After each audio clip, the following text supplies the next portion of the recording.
En entrevue avec l'entraîneur-chef du Pool FM, Dominique Lapensée, suite à la victoire du Pool FM 4-2 face à l'Assurance 7 Thetford.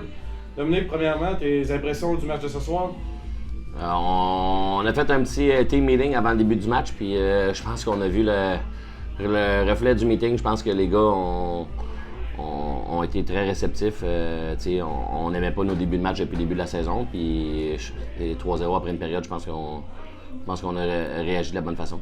Justement, tu parles là, du 3-0 là, tantôt, mais hier c'était un peu l'inverse. On avait mal débuté la rencontre. Qu'est-ce qui a été différent en fait ce soir qui a expliqué le résultat qu'on connaît le 3-0? Ben écoute, tu sais, depuis le début de la saison, à toutes les fois qu'on repogne du momentum, c'est parce qu'on joue la game simple, on place des rondelles en arrière des défenseurs, on travaille en bas de zone, puis on a des chances de scorer de là. Puis ce qu'on faisait pas nécessairement en début de match, puis on essayait d'être un petit peu fancy. Puis ce que j'ai fait comprendre aux gars, puis même les gars m'ont parlé, Max a parlé beaucoup durant le meeting, c'est un vétéran, il a joué beaucoup à différentes places. T'sais, les jeux fancy vont se développer durant le match. En début de match, je pense qu'il faut que tu gardes ça simple. Tu mets les rondelles, tu mets des défenseurs dans des positions qui sont vulnérables un petit peu, des 5-10 pieds en arrière d'eux autres, tu t'en viens avec de la vitesse et ainsi de suite. Je pense que c'est vraiment ça la différence qu'on a faite ce soir qui nous a permis de prendre des devants dans le match. Puis dès le début du match, faire un statement qu'on était là pour jouer au hockey ce soir. Si on peut revenir un petit peu rapidement sur le match d'hier, ça n'a pas été long qu'on a tiré de l'arrière. Après ça, on est revenu dans le match. Au final, on a peut-être manqué de gaz un peu à la fin. Qu'est-ce qui a fait qu'à un moment donné, on est comme simplement revenu au début, c'était, je pense que ça était rendu 3-0. Finalement, ça a fait 3-1, 4-1, 4-2, 4-3. Qu'est-ce qui a changé là, pour qu'on revienne dans le match comme ça? Ben écoute, on a fermé le jeu. T'sais, contre Laval, là, le trois quarts de leur offensive passe par leur défenseur. Si tu leur laisses l'espace pour jumper dans l'attaque puis y aller, ben tu vas te faire mal. Puis c'est ça qui est arrivé au début. On a demandé de rester à l'extérieur de la boîte des punitions. Ils nous ont fait mal en powerplay. C'est une équipe qui pratique 45 minutes de powerplay par semaine. Je veux dire, ça prend pas la tête à Papineau pour savoir qu'il faut que tu restes en dehors de la boîte. Hier, ça n'a pas été respecté. On aurait pu sortir de là avec la victoire. On a pogné 3 poteaux. Au moment, c'était 4-3. Mais c'est comme j'ai dit aux gars tantôt. On aurait-il été content de sortir de là avec la victoire? Oui, mais je pense qu'on serait menti à nous autres mêmes parce qu'on la méritait pas la game hier. Fait que, moi, je persiste à dire que quand tu vas respecter la game, quand tu vas jouer des 50 minutes et plus de la bonne façon, tu vas sortir victorieux, puis c'est ce qu'on a vu à soir. Ce soir, vous avez joué avec un effectif réduit à la ligne bleue, même que Kevin Cloutier a joué justement comme à titre de défenseur. Comment tu évalues un peu cette brigade de défenseurs ce soir qui a été surtaxée? On parle des Dylan Labbé qui a joué beaucoup, entre autres. Est-ce que tu es satisfait quand même de leur travail malgré les circonstances? Très, très satisfait. Piper, je lève mon chapeau.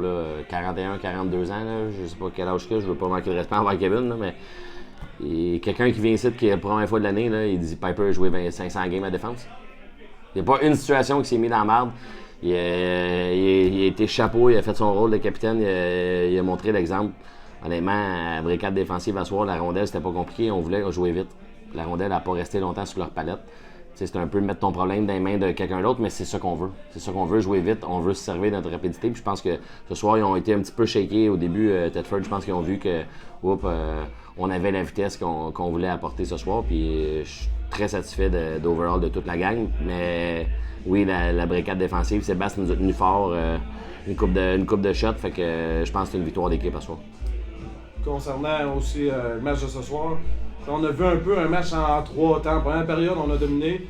Deuxième période, on s'est fait complètement dominer au chapitre des lancers. Puis, troisième période, c'était beaucoup plus un jeu serré, parce qu'il y a un total de 11 lancers dans la période. Comment a été l'évolution du match? Qu'est-ce qui a fait qu'on a un peu échappé la deuxième? Puis qu'est-ce qui s'est dit pour qu'on revienne comme ça en troisième période?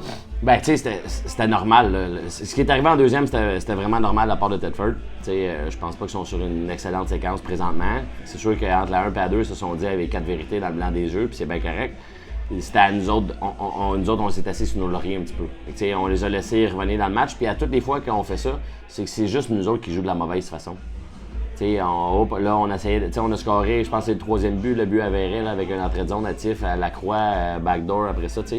Mais ces jeux-là, il faut des travails. C'était un début de période, c'était la même affaire que début de match. Je travaille, mets des rondelles en bas, faire reculer les défenseurs. Puis là, quand les défenseurs sont reculés, c'est là que ces jeux-là vont arriver. Puis on a parti la deuxième un petit peu trop fancy. Puis là, au turnover, on leur a donné du gaz. Puis on était chanceux de juste se faire brûler puis pas l'échapper, parce que peut-être on a arrêté un petit peu plus shaké en troisième, ça a arrêté 3-2, mettons, après 2. Bon, en terminant, il y a Charles Tremblay qui a inscrit son premier but là, dans la Ligue américaine ce soir. On t'a vu au banc, là, tu partageais un beau moment avec lui. Parle-moi du travail justement de Tremblay depuis le début de la saison et aussi le travail ce soir qui a mené à ce but-là. Ben écoute, tu sais, ce qui est fun de notre équipe, on a de la profondeur. Fait que, oui, Charles, à l'occasion, il joue à 4, j'essaie de lui donner du temps de glace en piqué, en powerplay. C'est sûr, des fois, son chiffre à 5 contre 5 vient un petit peu moins. T'sais, là, à soir, il avait un gros rôle, il jouait ça à 2, puis je pense qu'il a livré la marchandise. Fait que chacun notre tour, il y a quelqu'un qui a sa chance. Will, il était pas là hier, il avait des engagements. Là, à soir, il revient, pas de 20, il se fait un d'or, il finit la game, c'est à 3. Il y a des chances de marquer, il s'est impliqué physiquement. C'est ça qui est le fun du hockey, c'est la beauté de la chose. Tout le monde a un petit peu son rôle à jouer, fait que tout le monde sont tous contents. Là. Tout le monde a participé à la victoire ce soir. Finalement, les prochains matchs, on a 2 fins de semaine d'une seule rencontre. Comment que c'est pour un coach, ça, 2 fins de semaine d'une rencontre? Est-ce qu'on prend ça d'un bon œil ou bien on aimerait jouer plus de matchs? Oh, j'aimerais ça jouer plus de matchs. T'sais, pour vrai, je pense que la Ligue va falloir reviser la. C'est pas juste moi, là, tout le monde en parle ici. T'sais. Je pense qu'on serait mieux d'aller dans une optique d'avoir une fin de semaine de congé une semaine de congé par mois chaque équipe, je pense, puis jouer des 2 fins de semaine. La semaine passée, une game Rivière-du-Loup, on part quasiment le monde qui vont travailler de bonne heure le matin. Là, tu pars 24 heures de chez vous à jouer une game de hockey. Tu as ton chiffre à la job, tu pars, tu t'en vas à Rivière-du-Loup, tu reviens, tu fais 8 heures de route pour jouer une game de hockey. Mais ça fait partie de la chose. La semaine prochaine, on va pratiquer samedi matin ici. Fait que après la game de vendredi, on va pouvoir rester, puis on va avoir une bonne pratique. Puis après ça, les gars vont pouvoir tourner en famille. Ça va être. On n'a pas le choix de vivre avec, c'est ça. Bon, merci beaucoup. Félicitations pour la victoire. Merci beaucoup.